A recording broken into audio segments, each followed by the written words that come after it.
Mtazamaji wa Chemba Talk Show, tunayo furaha kukuambia kwamba leo tunazungumzia juu ya ripoti, muktasari wa ripoti ya CAG, mkaguzi wa hesabu za serikali ya mwaka 2024-25. Sasa katika ripoti hii, kama ulikuwa imekupita, kwa muktasari kabisa, mdhibiti na mkaguzi mkuu wa hesabu za serikali CAG alitoa ripoti yake ya ukaguzi wa mwaka wa fedha 2024-25 mwezi Machi 2026. Ripoti hiyo inalenga kuonyesha namna fedha za umma zinavyotumika katika wizara ama taasisi za serikali, mashirika ya umma na mamlaka serikali za mitaa pamoja na miradi mbalimbali ya maendeleo. Sasa kwa ujumla wake, ripoti inaonyesha mafanikio katika baadhi ya maeneo ya usimamizi wa fedha za umma, lakini pia umebaini changamoto mbalimbali ambazo zinahitaji kushughulikiwa ili kuongeza uwajibikaji na matumizi sahihi ya rasilimali za taifa. Sasa katika ukaguzi ambao umefanyika katika mwaka huu wa fedha, ambapo jumla ya ukaguzi 1454 katika taasisi mbalimbali za umma. Ukaguzi huo ulihusisha ukaguzi wa hesabu za fedha, ukaguzi wa utendaji wa taasisi, ukaguzi wa mifumo ya tehama, ukaguzi wa miradi ya maendeleo, ukaguzi maalum wa matumizi ya fedha za umma.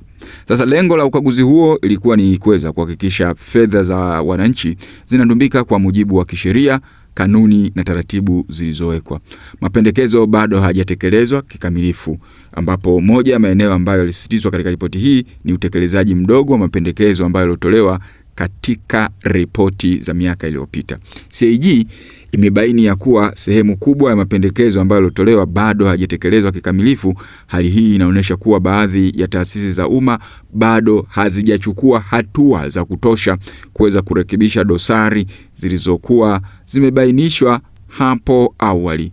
Kutotekeleza mapendekezo ya ukaguzi kunaweza kusababisha matatizo yale ya kuendelea kujirudia na hivyo kuathiri matumizi ya bora ya fedha za umma. Sasa hasara katika mashirika ya umma. Ripoti hii imeonyesha kuwa mashirika na taasisi kadhaa za umma zinaendelea kupata hasara katika shughuli zao. Taasisi 22 kati ya 54 ambazo zilizokaguliwa zilirekodi hasara. Hali hii inamaanisha kuwepo kwa changamoto katika usimamizi wa biashara, uwekezaji, matumizi ya rasilimali katika baadhi ya mashirika ya serikali. CAG ilipendekeza hatua zaidi zichukuliwe ili kuweza kuongeza ufanisi, tija na uwezo wa taasisi hizo kuweza kujitegemea kifedha. Sasa ongezeko la deni la taifa. Ripoti imeonyesha kuwa deni la taifa linaendelea kuongezeka, ingawa mikopo mingi hutumika kugharamia miradi ya maendeleo kama barabara, reli, viwanja vya ndege, afya na elimu. CAG ilisisitiza kuwa umuhimu wa kuhakikisha mikopo hiyo inasimamiwa kwa umakini ili isiwe mizigo mikubwa kwa kizazi cha sasa na kijacho. Sasa udhaifu katika ukusanyaji wa baadhi ya mapato ya matumizi yasiyo na tija unaweza kuongezeka na kuongeza shinikizo katika bajeti ya serikali. Changamoto za usimamizi wa fedha, lakini pia katika ukaguzi wa CAG umebaini changamoto mbalimbali ikiwemo kasoro katika usimamizi wa mikataba, miradi ya kuchelewa kukamilika, ubadhilifu na udhaifu katika mifumo ya udhibiti wa ndani.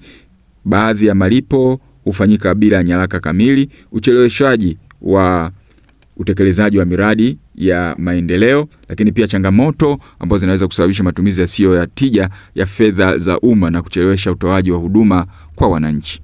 Sasa mapendekezo ya CAG ili kuboresha usimamizi wa fedha za umma. CAG imependekeza taasisi zote zitekeleze mapendekezo ya ukaguzi kwa wakati timilifu. Serikali iimarishe mifumo ya uwajibikaji na udhibiti wa ndani. Mashirika ya umma yaongeze ufanisi na utendaji ili kuweza kupunguza hasara. Usimamizi wa miradi ya maendeleo uimarishwe. Matumizi ya fedha za umma yafanyiwe kazi kwa kuzingatia sheria pamoja na utaratibu zote ambazo zimeweza kuweka. Sasa hitimisho ni kwambie, ripoti hii ya CAG ya mwaka 2026 ni nyenzo muhimu katika kuimarisha uwajibikaji wa nchi ya Tanzania. Ripoti hii imeonyesha mafanikio katika baadhi ya maeneo, lakini imebaini changamoto ambazo zinazohitaji hatua za haraka kutoka kwa serikali, taasisi za umma, wadau. Utekelezaji wa mapendekezo yaliyotolewa kusaidia kuongeza ufanisi katika matumizi ya fedha za umma ili kuboresha huduma kwa wananchi na kuchochea maendeleo.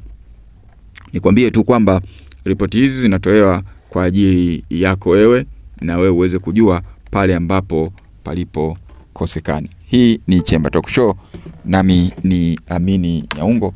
Niseme kwa heri na niwatakie siku njema.